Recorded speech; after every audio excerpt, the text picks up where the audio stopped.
마태복음 2장 1절부터 18절까지 말씀.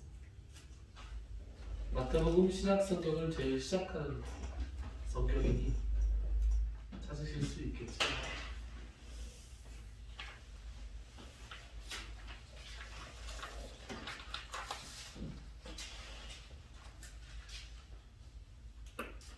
마태복음 2장 1절부터 18절까지. 본문이 기니까 제가 빠르게 읽고 여러분들께서 눈으로 따라와 주셨으면 좋겠습니다.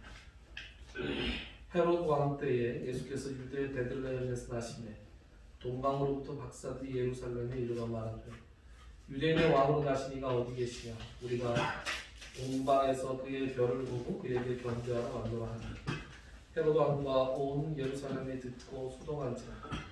왕이 모든 대제사장과 백성의 서기관들을 모아 그리스도가 어디서 말했느냐 물으니 이르되 유대 베들레헴이오니 이는 선지자로 이렇게 기록된 바 또 유대 땅 베들레헴아 너는 유대 고을 중에서 가장 작지 아니하리라. 내게서 한 다스리는 자가 나와서 내 백성 이스라엘의 목자가 되리라 하였음이니. 이에 헤롯이 가만히 박사들을 불러 별이 나타날 때를 자세히 묻고 베들레헴으로 보내며 이르되 가서 아기에 대하여 자세히 알아보고 찾거든 내게 고하여 나도 가서 그에게 경배하게 하라. 박사들이 왕의 말을 듣고 갈새 동방에서 보던 그 별이 문득 앞서 인도하여 가다가 아기 있는 곳 위에 머물러 서 있는지라. 그들이 별을 보고 매우 크게 기뻐하더라. 집에 들어가 아기와 그의 어머니 마리아가 함께 있는 것을 보고 엎드려 아기께 경배하고 보배 합을 열어 황금과 유향과 모략을 예물로 드리니라. 그들은 꿈에 헤롯에게로 돌아가지 말라 지시하심을 받아 다른 길로 고국에 돌아갑니다. 그들이 떠난 후에 주의 사자가 요셉에게 현몽하여 이르되 헤롯이 아기를 찾아 죽이려 하니 일어나 아기와 그의 어머니를 데리고 애굽으로 피하여 내가 내게 이르기까지 거기 있으라 하시니 요셉이 일어나서 밤에 아기와 그의 어머니를 데리고 애굽으로 떠나가 헤롯이 죽기까지 거기 있었으니 이는 주께서 선지자를 통하여 말씀하신 바 애굽으로부터 내 아들을 불렀다 함을 이루려 하십니다. 이에 헤롯이 박사들에게 속은 줄 알고 심히 노하여 사람을 보내어 베들레헴과 그 모든 지경 안에 있는 산의 아이를 박사들에게 자세히 알아본 그때를 기준하여 2살부터 그 아래로 다 죽이니.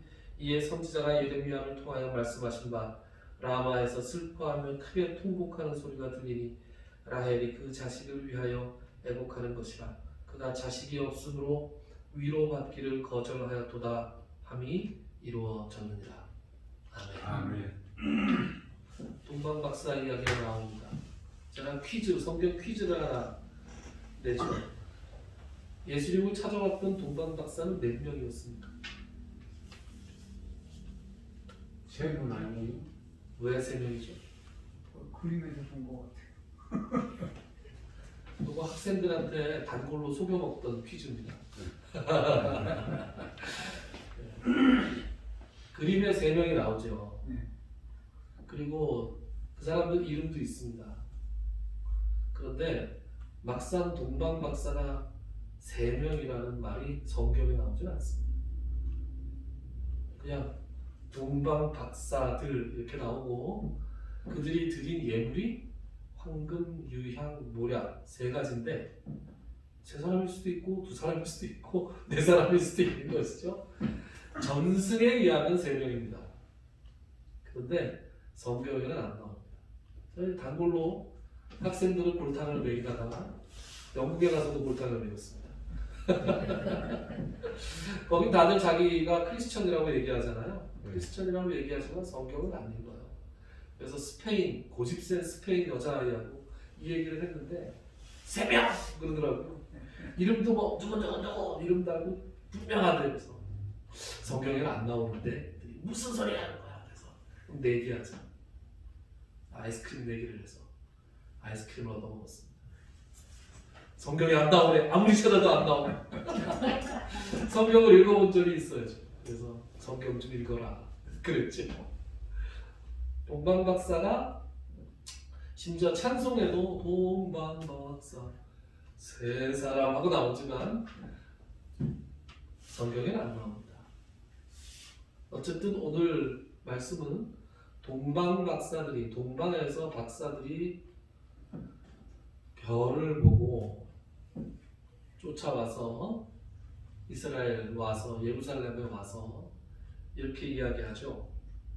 유대인의 왕으로 나신 이가 어디 계십니까? 우리가 동방에서부터 그의 별을 보고 그에게 경배하러 왔습니다. 여러분, 우리가 오늘 교동문에서 읽은 것도 오늘날 다윗의 동네에 너희에게 내가 기쁜 소식을 전하겠다. 천사가 목자들에게 기쁜 소식을 전했잖아요. 기쁜 소식.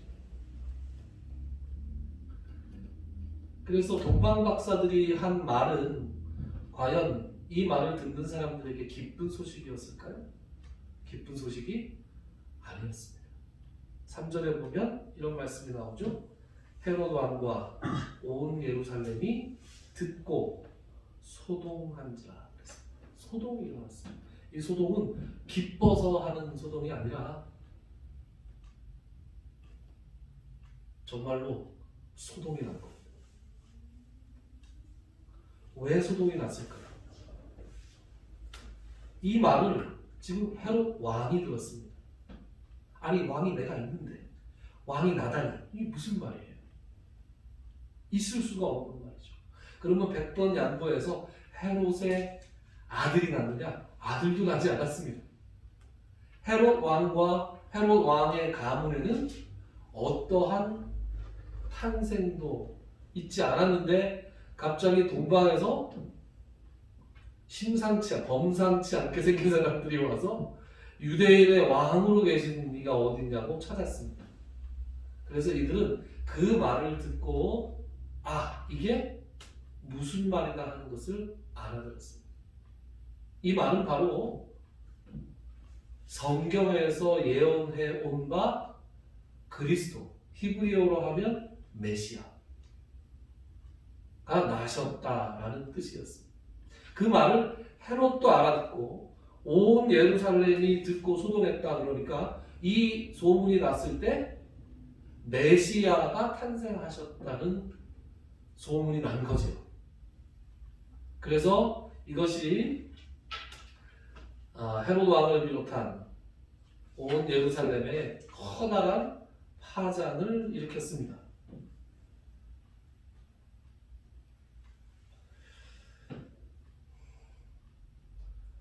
자기가 왕이 있는데 왕이 새로 태어났다라는 것은 헤롯 왕에게 어떤 뜻입니까?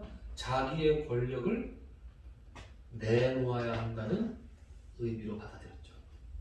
그래서 이 교활한 헤롯이 머리가 쌩쌩 돌아가기 시작합니다. 여러분, 이 헤롯은 이두메 사람이죠. 그러니까 히브리 사람이 아니었습니다. 그런데 이 사람이 유대의 왕이 되기 위해서 당시의 왕이었던 아우구스투스, 그러니까 시저가 죽고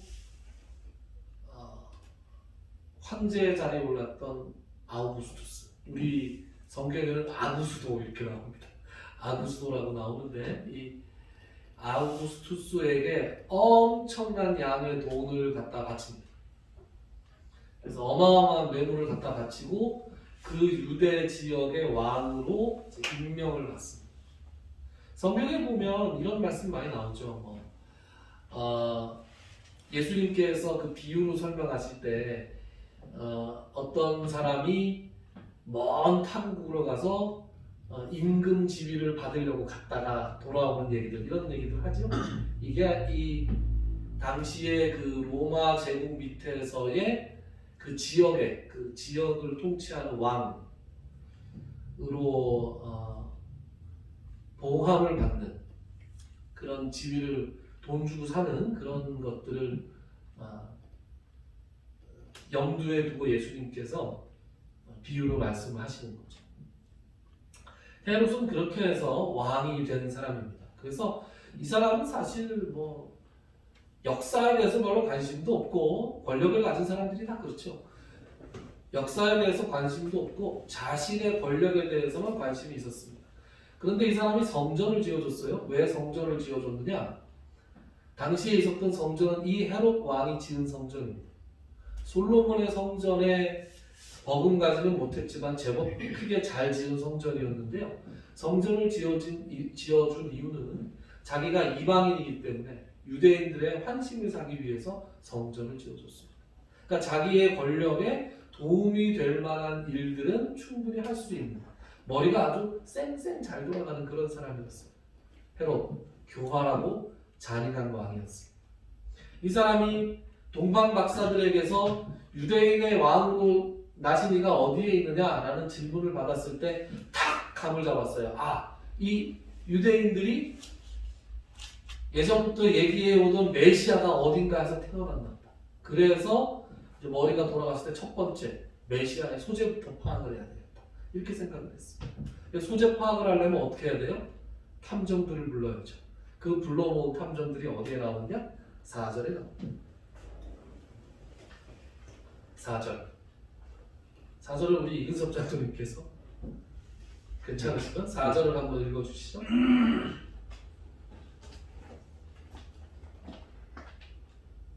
그때에 4절이요. 거기 아니 2장 4절.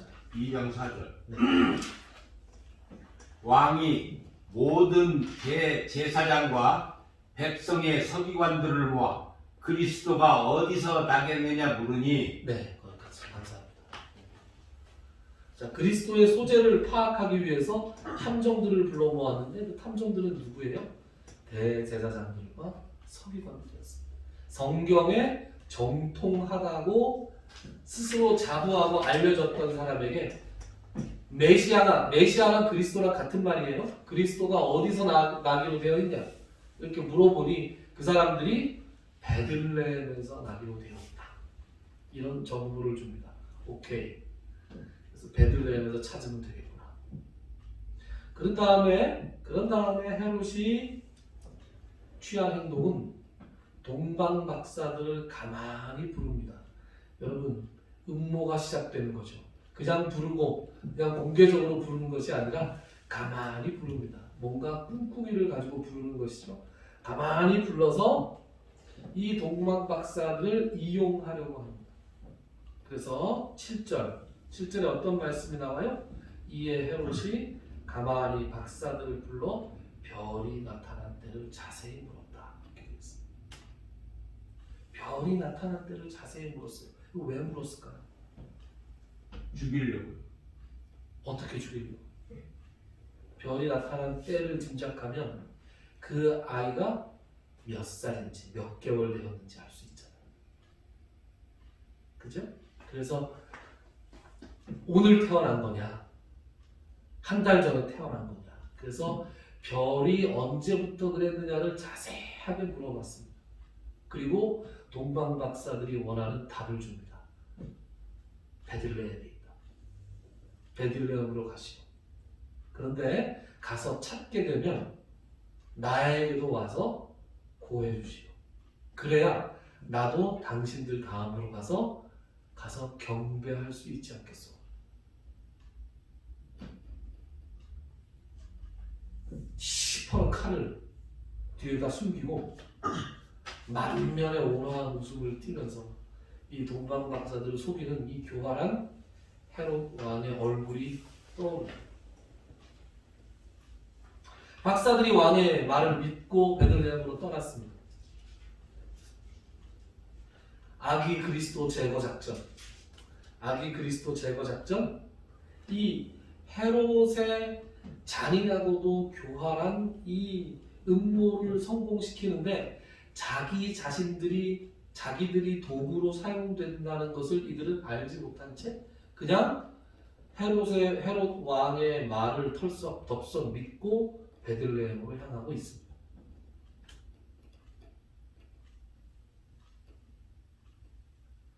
여러분, 우리가 아까도 들어오니 우리 목사님께서 그런 말씀하셨죠. 아유 작년에도 안 이랬는데 성탄의 분위기가 그런 말씀하셨죠.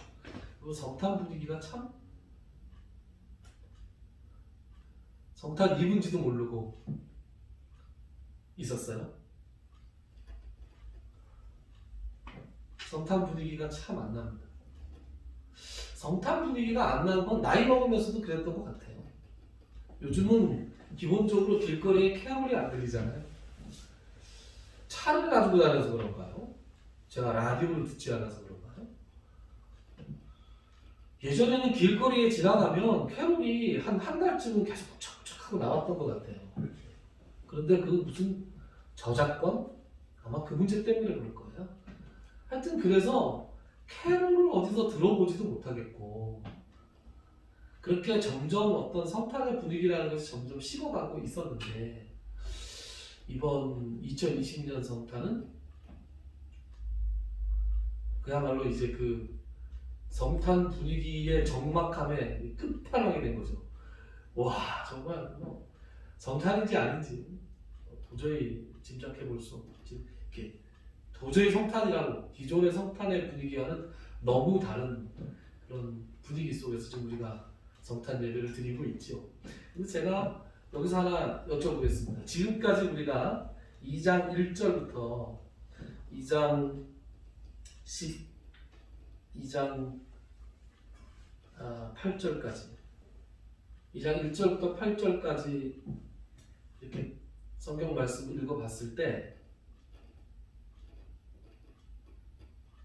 첫 성탄절이잖아요. 인류 역사상 첫 성탄절. 첫 성탄절의 분위기가 어떠했나요?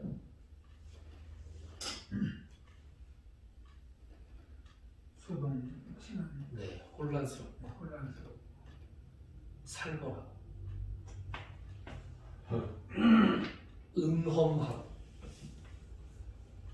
마치 공포영화 보는 것 같은. 이걸 우리가 만약에 결론을 알고 이렇게 보고 있으면 저 헤롯이라는 사람의 음모가 이루어질까봐 조마조마하고 이 동방 박사들이 그 말을 덥석이면서 저하고 다 들었더니 이렇게 생각을 하고 그죠? 그런 긴장되는 분위기가 첫 성탄의 분위기였습니다. 여기까지. 그리고 그 다음으로 계속해서 가보시죠. 첫 성탄의 분위기. 자, 8절까지 그리고 이제 9절부터 한번 보시죠. 9절부터 박사들이 왕의 말을 듣고 갈새 동방에서 보던 그 별이 문득 앞서 인도하여 가다가 악이 있는 곳 위에 머물러 섰다. 그래서 악이 있는 곳을 동방 박사들이 발견하죠. 찾고 그래서 그들이 너무 기뻐하고 그리고 11절 그 악이 그 집에 들어가니까 그 집에 마리아와 아기가 함께 있었고 그래서 그들이 그 앞에 엎드려서 경배를 하고 준비한 선물을 줍니다. 이 선물은 황금과 유향과 모략인데 이게 다 뭐예요? 왕에게 드릴 만한 예물들이죠. 아주 귀한 예물들을 거기에 드리고 갑니다.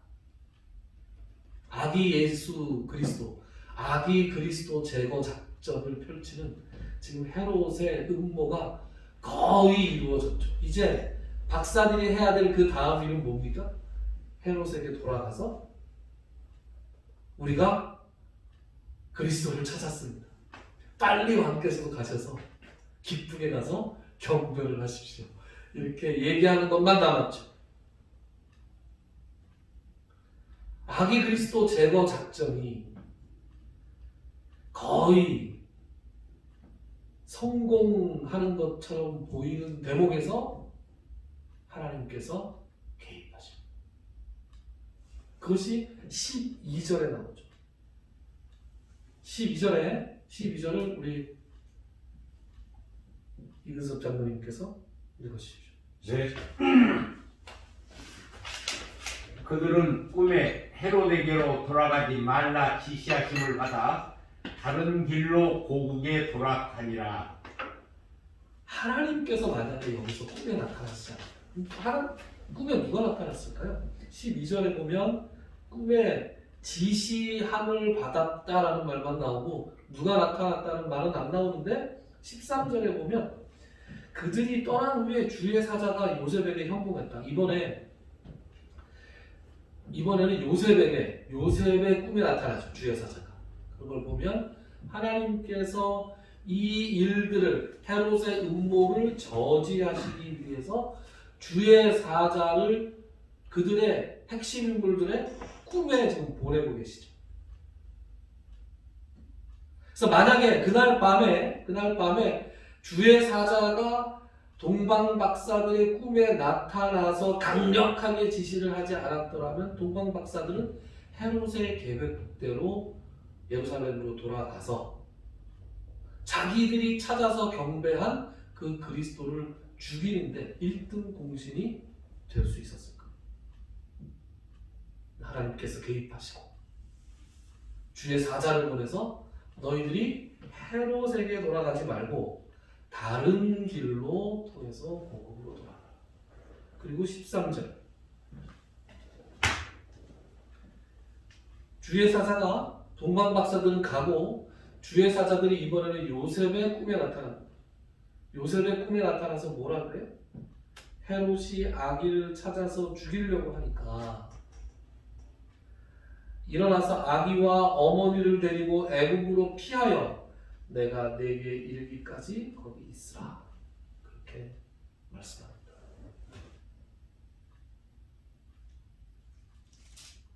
아까까지의 성경 첫 성탄의 분위기가 살벌하고 음험하고 그랬다면 지금 분위기는 하나님께서 막 사자들을 보내셔서 뭔가 이를 긴급하게 긴박하게 일들을 처리하고 계시는 것을 헤롯의 음모를 저지하고 계시는 것을 우리가 볼 수 있습니다.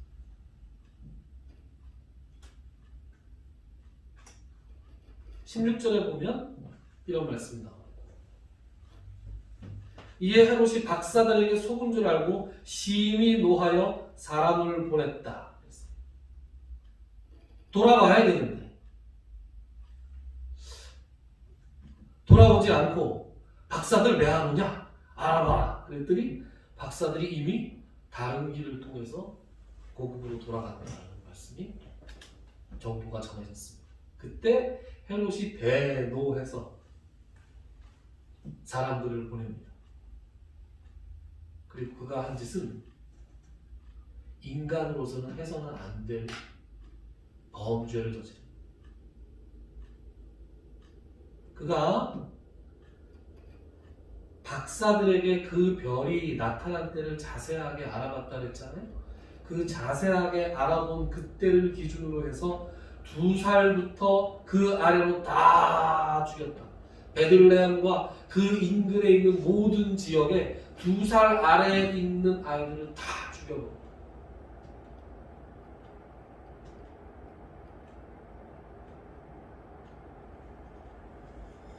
그래서 그 아이를 잃은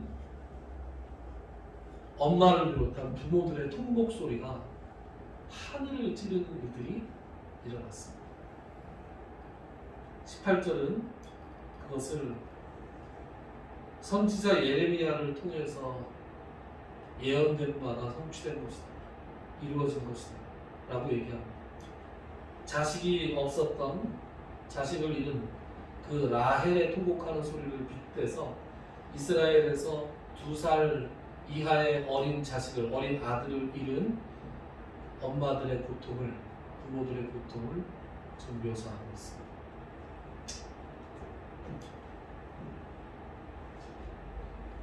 우리는 성탄을 그저 기쁘고 즐겁고 화사하고 따뜻하고 낭만적인 것으로 우리가 많이 기억을 하지만, 그리고 그것은 결론적으로 그렇게 그런 분위기를 느낀다고 해서 그것이 이렇게 잘못된 것은 아니지만, 첫 성탄의 분위기는 우리가 생각하는 성탄의 분위기와는 전혀 다른 것이었어요. 첫 번째 성탄의 분위기는 그저 굉장히 긴급하고 살벌하고 잔인하고 교활하고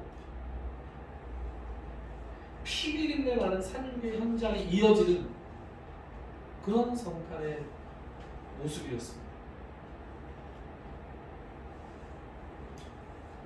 도대체 왜 이런 분위기가 만들어졌는가?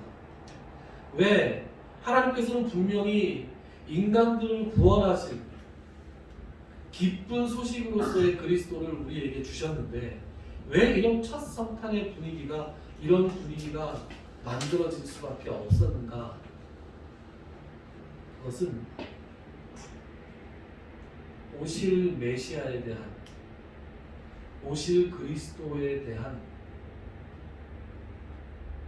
그들의 오해가 있었기, 그들이 오실 메시아가 어떤 분인지 잘못 알고 있었기 때문입니다. 그들에게 있어서 그들이 기다리는 메시아는 그 자기들에게 힘을 주는 왕이었어요. 특별한 힘을 가지고 있고 사람들을 한데 모으고 사기가 충천하게 만들고, 그래서 로마의 압제를 벗어나서 로마의 영광, 주변국들의 힘으로 눌러서 자신들의 나라가 지금 로마가 누리고 있는 그런 위치, 그런 영광에 들어갈 수 있게 만들어주는 왕을 그들은 기대하고 있었습니다. 한마디로 얘기하면 자신들을 잘 먹고 잘 살게 만들어주는 왕이 그들이 기다리고 있었던 왕이었습니다.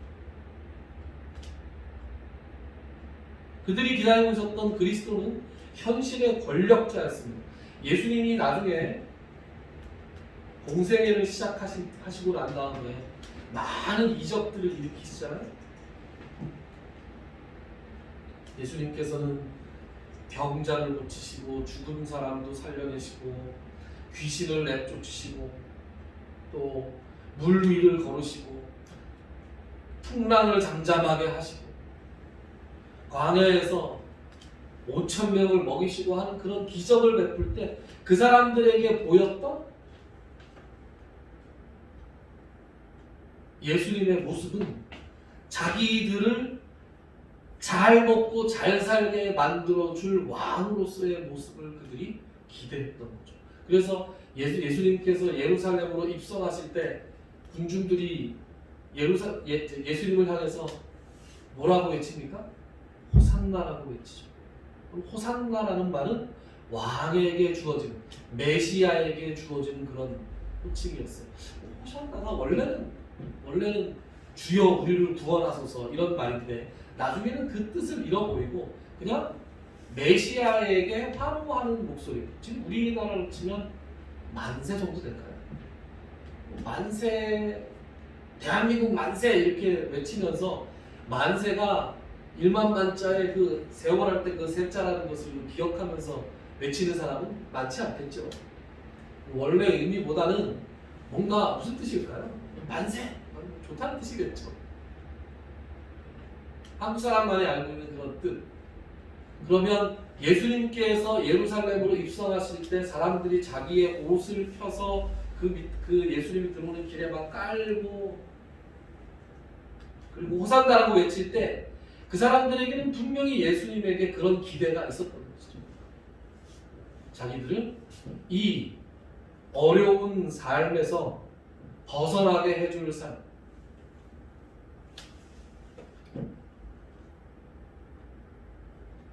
백성들이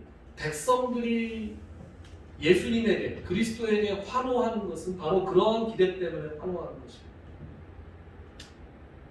당시의 권력자들은 예수님이 바로 그런 인물이기 때문에, 그리스도가 바로 그런 인물이기 때문에 경계하고 죽이려고 하는 것이죠.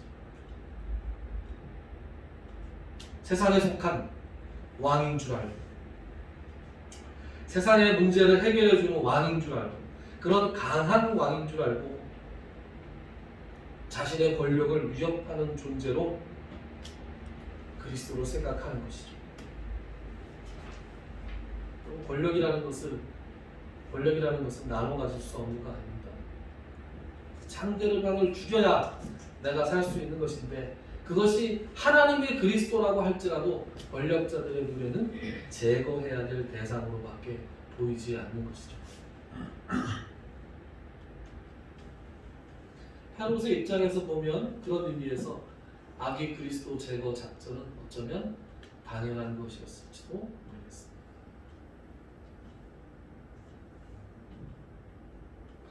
저는 우리 대표 기도자들이 기도를 하실 때 2020년 한 해 내내 기도하셨던 내용들이 코로나 사태로 인해서 하나님께서 우리에게 말씀하시는 바가 무엇인가 하는 것을 돌아보게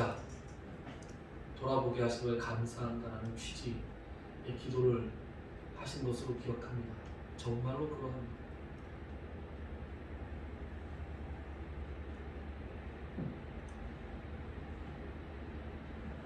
예수님과 상관없이 막 들떠가지고 웃고 즐기는 그런 성탄이 아니라 그 어느 때보다도 차분한, 아니 적막한 그런 성탄을 맞이하게 되었을 때 저는 다시 한번 첫 성탄에 오신 예수님이 어떤 분이셨는가, 그리고 그 첫 성탄을 맞이하는 분위기가 정말 어떠했는가를 다시 한번 생각해 봤으면 좋겠다라는 말씀을 드리고 싶습니다. 첫 성탄을 맞이했던 이들은 그리스도를 권력자로 이해했습니다. 하지만 우리가 알고 있는 예수 그리스도는 권력을 내려놓고 종의 모습으로 이 땅에 오셨습니다. 그들은 자신들을 잘 먹고 잘 살게 해줄 그런 왕을 원했지만 예수님께서는 우리에게 뭐라고 말씀하세요? 하나님의 나라와 하나님 나라의 의를 먼저 구하라고 말씀하십니다. 그들은 세상을 힘으로 정복할 왕을 원했지만 예수님께서는 오히려 자신을 죽음으로 내몰므로 세상을 구원하는 왕으로 우리 앞에 서 계십니다. 예수님이 빌라도에게 말씀하셨죠. 예수님이 마지막에 빌라도의 법정에 섰을 때 빌라도가 그렇게 물어봅니다. 네가 유대인의 왕이냐? 예수님이 뭐라고 그러세요? 왕이냐 그랬을 때 예수님이 유대인의 왕이라고 대답하십니까?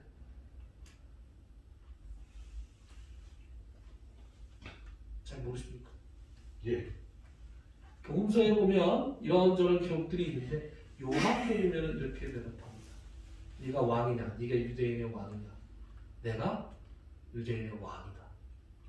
내가 왕인데 내 나라는 이 세상에 속하지 않아. 예수님께서 분명하게 말씀하시죠.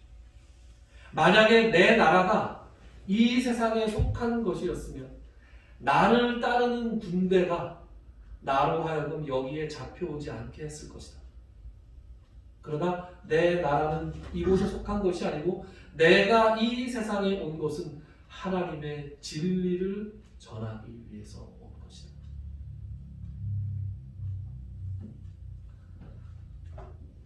차분하고 적막한 성탄을 맞이하면서 내가 믿고 있는 예수가 어떤 예수인가를 우리가 다시 한번 생각해 봤으면 좋겠습니다.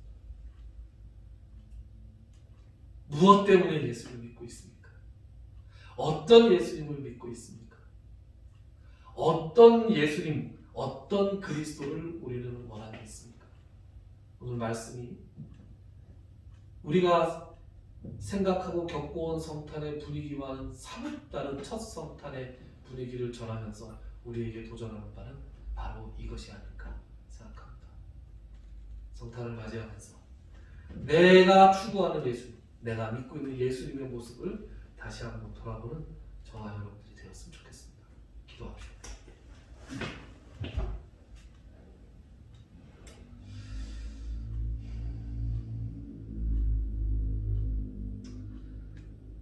말씀을 통해서 전해지는 예수님의 모습, 예수님의 말씀, 그것과는 사뭇 다른 모습의 예수님을 우리가 믿고 원하고 따르는 것은 아닌지 생각해 보게 됩니다.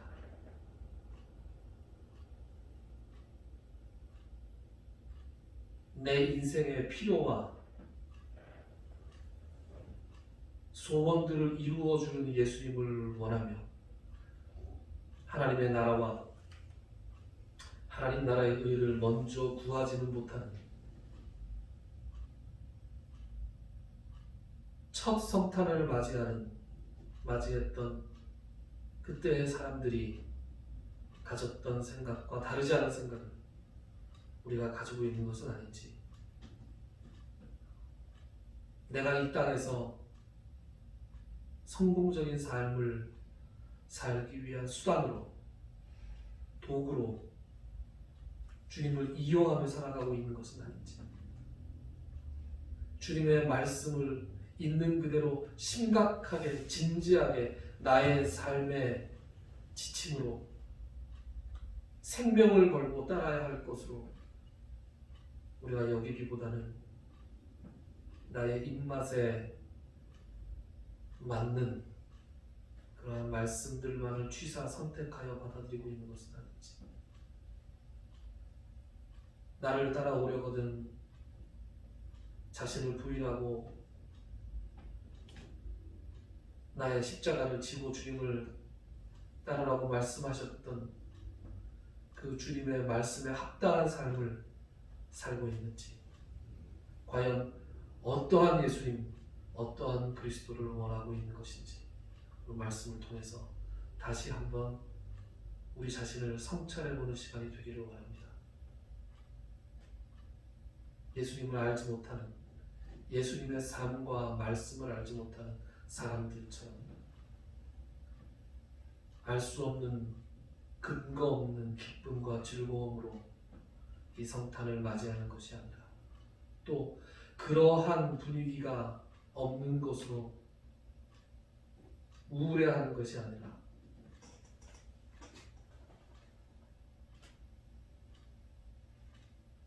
성탄의 참된 의미와 성탄에 오신 그리스도의 참된 모습을 다시 한번 성찰하고 조용히 주님 앞에 새로운 다짐을 해낼 수 있는 우리들이 되게 하여 주시옵소서. 예수님의 이름으로 기도드리옵나이다. 아멘. 122장 찬송하겠습니다.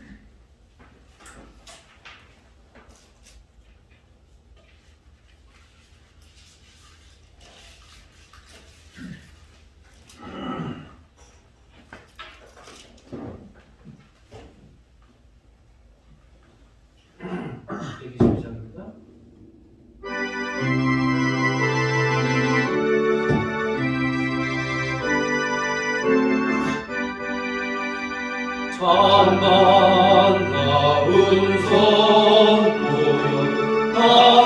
하인 와서 베들레헴 성 안에 가봅시다. 저 우유의 눈이신 다리를 보고 엎드려 절하세, 엎드려 절하세, 엎드려 절하세. 구세응하셨네 저 천사여 찬송 높이 불러 선이광하라 천지의 우리가 주 하나님 앞에 영광을 돌려 엎드려 절하세, 엎드려 절하세, 엎드려 절하세. 구주하셨네 이 세상에 주께서 탄생할 때에 참시와 사랑이 되시려고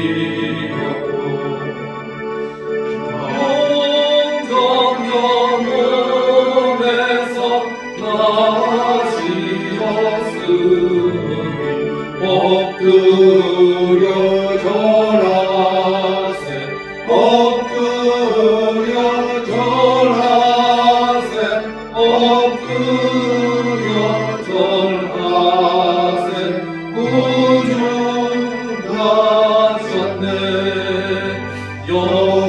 여호와의 말씀이 유시는 이곳 날 구하라 구주가 되셨도다 늘 감사한 찬송을 주 앞에 드려 엎드려 절하세 엎드려 절하세 엎드려 절하세 구주 나셨네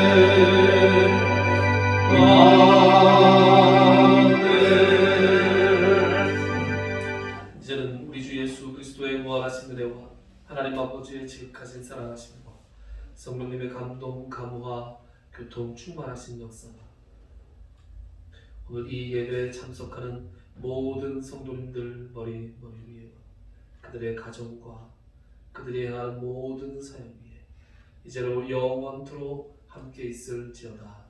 아멘.